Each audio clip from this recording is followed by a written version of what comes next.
नमस्कार, मैं हूं विनय पुरी और आप देख रहे हैं राष्ट्रयोद्धा न्यूज़। इस वक्त सिवान के गोपालगंज चौक पर भारी भीड़ लगी हुई है और ये भीड़ जो है बिहार राज्य आंगनबाड़ी कर्मचारी यूनियन द्वारा लगाई गई है। पिछले 35 दिनों से लगातार यहाँ पर जो है हड़ताल किया जा रहा है अपने 10 सूत्री मांगों को लेकर, वेतन बढ़ाने को लेकर। यहाँ पर इनके समर्थन में दरौली विधानसभा क्षेत्र से माननीय विधायक श्री सत्यदेव राम जी उपस्थित हैं। तो ये इनसे पूछें कि किस तरह का समर्थन दे रहे हैं। मैं आंगनबाड़ी शिक्षा सहायिका के आंदोलन को सिर्फ समर्थन नहीं, लड़ने के लिए आया हूं कि इनकी लड़ाई हम लड़ेंगे। और हमने लोगों के बीच में जो अपनी बातें रखी है, हमने उसमें कहा है कि हम सिर्फ समर्थन नहीं कर रहे हैं, हम आपकी लड़ाई सिवान से लेकर के और पटना तक माननीय मुख्यमंत्री जी तक लड़ेंगे और हम कोशिश करेंगे कि आपकी जो मांग है वो पूरी हो। सर, बिहार में गठबंधन की सरकार है, आप सत्ता में हैं, उन पार्टियों में से एक है जो इस वक्त सत्ता में है, तो आप ये किस प्रकार का समर्थन कर रहे हैं? क्योंकि यहाँ जो एक एक व्यक्ति जो बैठा है, यहाँ जो एक एक व्यक्ति जो भी नारी महिलाएं बैठी हैं, ये आप ही का सरकार के विरोध में बैठी है और आप ही से मांग कर रहे हैं, फिर आप किस प्रकार का समर्थन कर रहे हैं? इसको विरोध नहीं कहा जाता है। घर में बच्चों के कोई कमी होती है तो होता है, घर में मांगता है घर में, और गार्जियन की बात इसका मतलब हमारी सरकार हमने सरकार को समर्थन किया और समर्थन देकर करेंगे। हम समर्थन का मतलब है भाजपा को सत्ता से बाहर करना, हमने बाहर करके इसमें सफलता है, लेकिन हम सरकार में मंत्रिमंडल में शामिल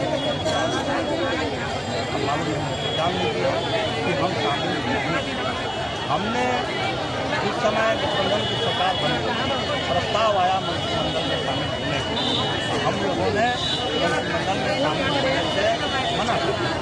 हमने साफ शब्दों में कहा कि अभी जनता के बहुत सारे सवाल हल नहीं हुए और जनता और सरकार के बीच एक खाई बन गई और वो बात आदान प्रदान नहीं हो रहा है। तो हम समर्थन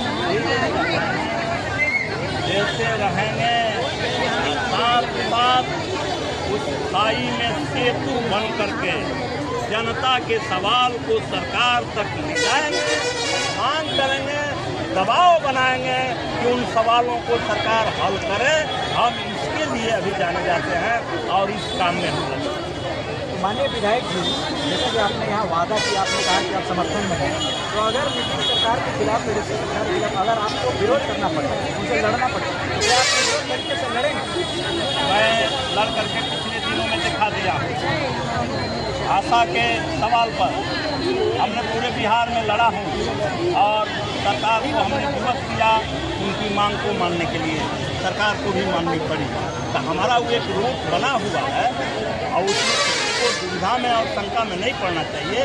हम उतना समझते हैं कि जनता के सवाल को हम पूरा करवाने के लिए कितना लड़ाई लड़ेंगे और फिर सरकार का समर्थन बनाए के रखने के लिए हम क्या नीति अपनाएंगे, वो दोनों हमारे पास है और हम लड़ करके उसमें सफलता हासिल किए हैं। और आपको मैं बता दे रहा हूँ कि हम लोग मिलेंगे कभी कि हम सेविका और सहायिकाओं की मांग को पूरा करवा भी रहेंगे, करवाएंगे भी और समर्थन भी जारी करेंगे। माननीय विधायक जी, आपने अभी भी आपको बहुत लंबा भाषण दिया और मैं सुन रहा था कि एक शब्द आपने सार्वजनिक रूप से अभी उनका समर्थन किया और वादा किया कि आप जो है इस लड़ाई को पटना तक ले जाएंगे और माननीय मुख्यमंत्री से इस पर जो है हम चर्चा करेंगे, बातचीत करेंगे। तो आप कोई आपके तरफ से कोई आश्वासन, एक सीमित समय सीमा अगर आप दे पाएँ कि ये कब हो सकता है?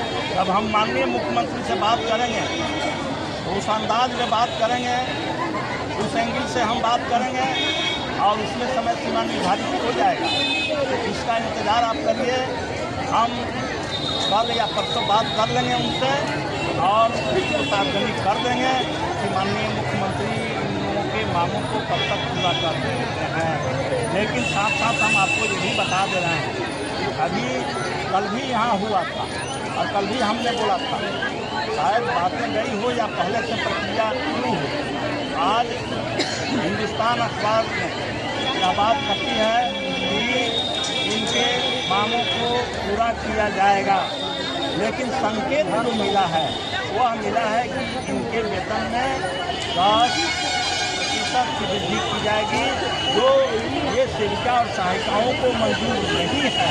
हम इसको 25,000 और सहायिका को 18,000 दिलाने की बात करते हैं। इस पर हम बात करेंगे और वो खबर आपको। धन्यवाद।